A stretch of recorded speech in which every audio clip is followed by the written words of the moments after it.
daming tambak na basura dyan. Yan. Kapag nagtapon ka dyan, may multa ka na 2,000 pesos. Oh, malinis ang kahabaan ng Rizal Avenue. Hi, hello. Subscribe lang kayo dito. Mag-iingat Thank kayo. you. Lahat ng viewers ng Rochelle Antigna vlog, please do subscribe and thank you for all your support. Toy, so, yeah, no? Ingat. Update tayo dito yung mga nakatambak na basura before. Dating administrasyon, ngayon ganito na po malinis. Kagabi, nagtanong po ang ating director ng DPS kung kamusta na po ang kalagayan dito sa kahabaan ng Rizal Avenue. Sabi ko po, sobrang linis sir, grabe.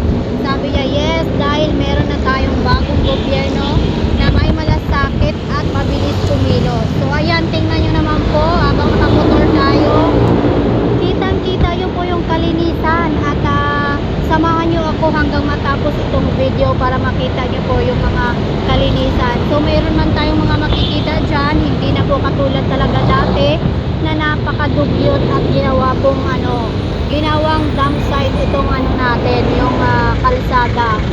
Ayan, malinis na rin po dito sa may Center Island. Dati ang dami rin po mga nakatambay dyan. So papunta po tayo ng Manila City Hall.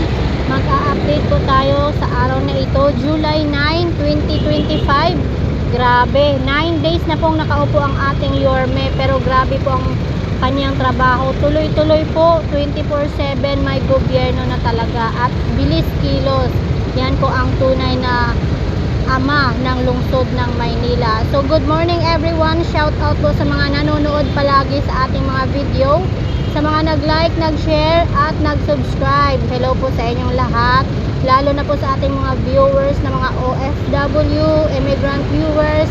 Good morning, good afternoon and good evening po sa inyo dyan kung anumang oras kayo, kung saan man kayo, mag-iingat kayo palagi. So dito po sa Pilipinas, ulan, minsan init, minsan, pero tuloy po ang ating trabaho.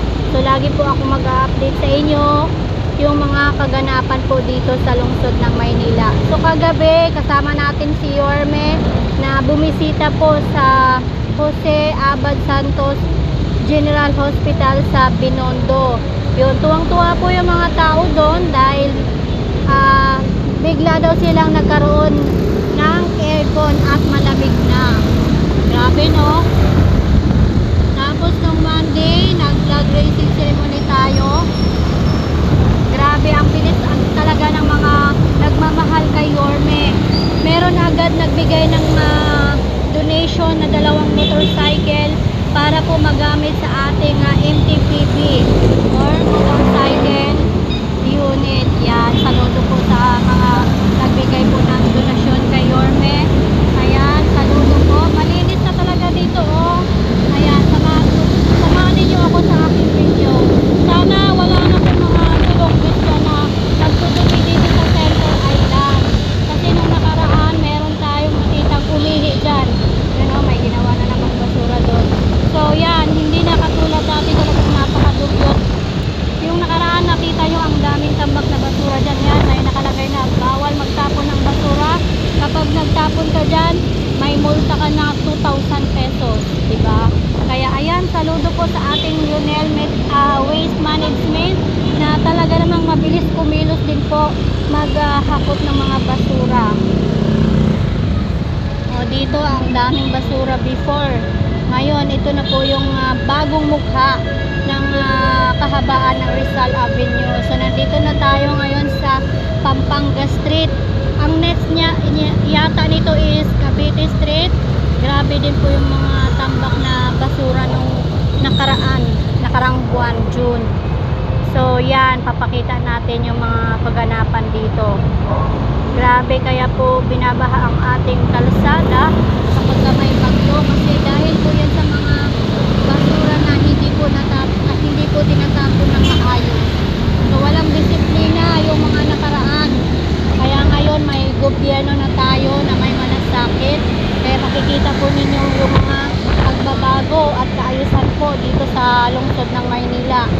So kahit nakamotor tayo, magbibigay po tayo ng update palagi sa inyo. Kahit ulan, init, ayan, magbibigay po tayo ng mga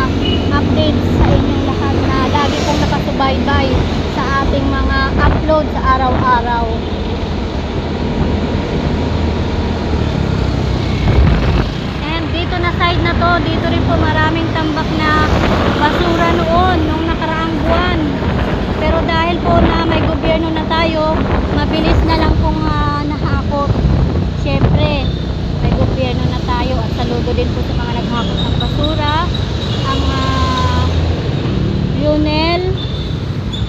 Yunel Waste Management, ayan, Cavite Street na tayo. Kung maalala po ninyo yung upload natin June 24, grabe po ang tambak ng basura dito, pero ngayon grabe, ang linis na. Yan o, ito na lang yung natira, yung mga ano yan, yung pinaglilinisan po ng mga yung mga hinukay po sa kanal na mga basura, kasi yun po yung cause ng ano nagkakabara po sa mga kanal, kaya tinatanggal po yan at hahakutin po yan ng ating DPS.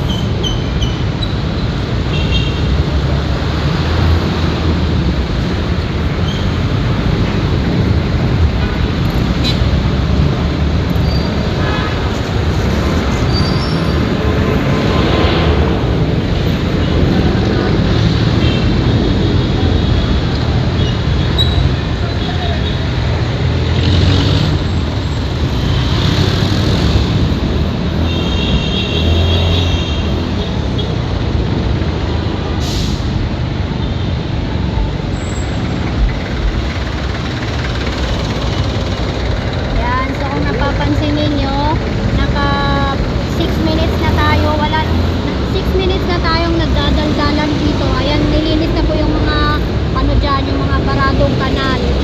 Ayan, saludo po sa mga kawani ng pamahalaang lungsod na talagang mabilis po ang pagkilos nila. So yan, kita ninyo, nandito na tayo sa Lorenzo Street. Mapanood po ninyo yung aking upload before. Ayan, natin na po si Kuya.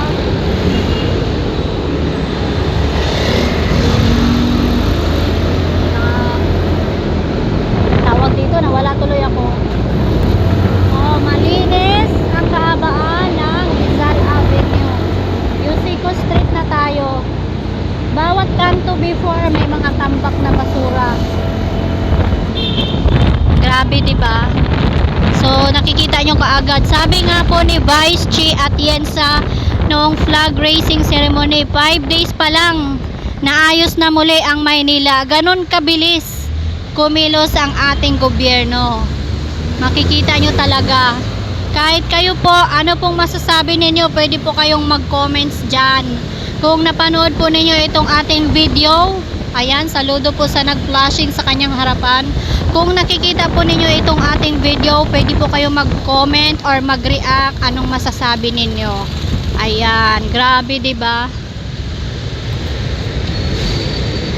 Napakabilis kumilos ng ating gobyerno.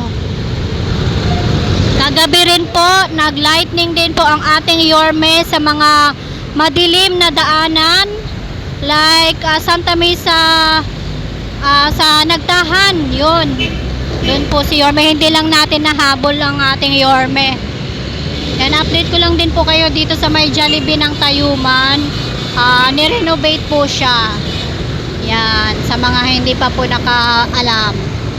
Sinama ko na lang po dito sa aking update.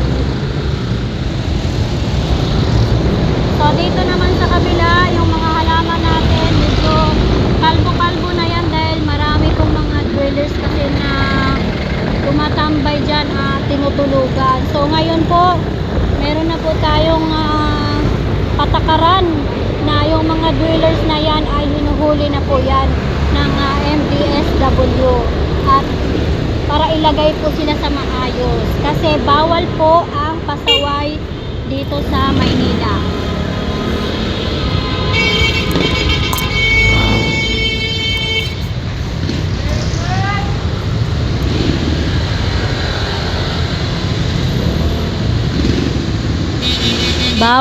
Bawal na po ang pasaway dito sa Maynila. Bawal ang mga tulongges.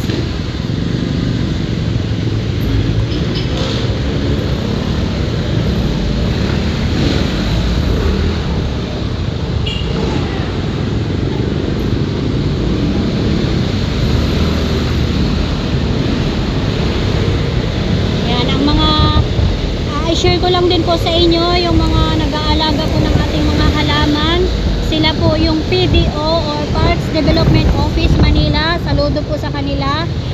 At ngayon hindi lang po sila puro halaman at nagki-clearing na rin po sila. Ayan, kasama rin po natin sila sa clearing operation.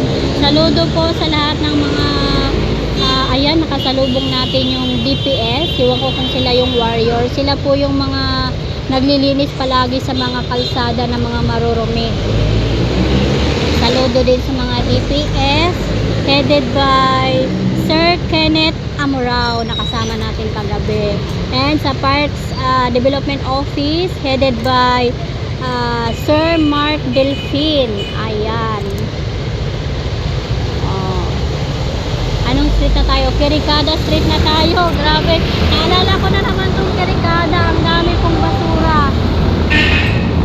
Ayan, sa mga upload natin nung June, dyan nyo makikita yung mga dyan nyo po makikita yung mga tambak na basura nung nakaraang administrasyon. So may nag-comment dito. Sabi niya, bakit ko daw sinasabi yung mga nakaraang administrasyon? Hindi naman sa pag-aano, sinasabi ko yung nakarang administrasyon, kino-compare ko lang, no, kung sino talaga ang magaling. Siyempre, binoto natin yan, karapatan po natin yan, mahalaga po yung mga boto natin, kaya masasabi namin, sinayang lang yung mga boto namin kung hindi naman maayos yung, pamahala sa Kamaynilaan, di ba? So, sayang yung mga binayad natin sa tax, kung ganun ang mangyayari. Kaya lagi ko pong sinasabi sa inyo, yung mga nakarang administrasyon, hindi maayos. True naman, di ba? So, kahit yung mga nakapanood po, alam nyo naman po na totoo namang hindi maayos po yung pamahala ng nakarang administrasyon. So, hindi naman po sa pambabash. Totoo naman po yung mga sinasabi ko. Maging totoo lang po tayo, maging tapat at totoo. Sabi nga ni Yorme, tapat at totoo, di ba? Yung tunay na tapat at totoo. Yan. Napakalinis, oh.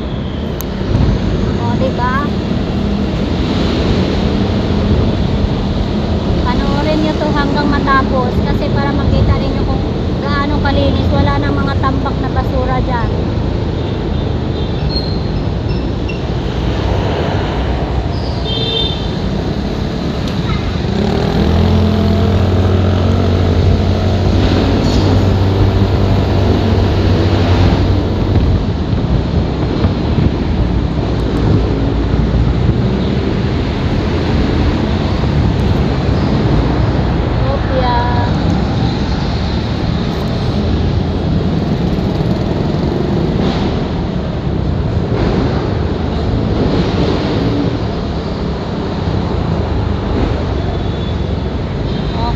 Dito ko na po tatapusin ang aking update for today's video. Sa mga nanonood at tinapos itong aking video, I love you all. Hope to see you next upload. Hanggang dito na lang. Bye everyone and I love you all. Thank you sa inyo, pati sa mga viewers nyo and followers nyo. Oh, marami na kayong aabangan. Yes, excited Handa na na ba po kayo kami. mapuyat? Yes naman, Yorme. Ay makapagpasalamat sa inyong lahat. At sa ating mga vloggers, shout out sa lahat ng vloggers. You survive. Abonado pa kayo. Thank you very much sa inyo, ha. Hi, hello. Subscribe lang kayo dito. Mag-iingat kayo. Lahat ng viewers ng Rochelle Antigna vlog, please do subscribe and thank you for all your support. Toits, ingat.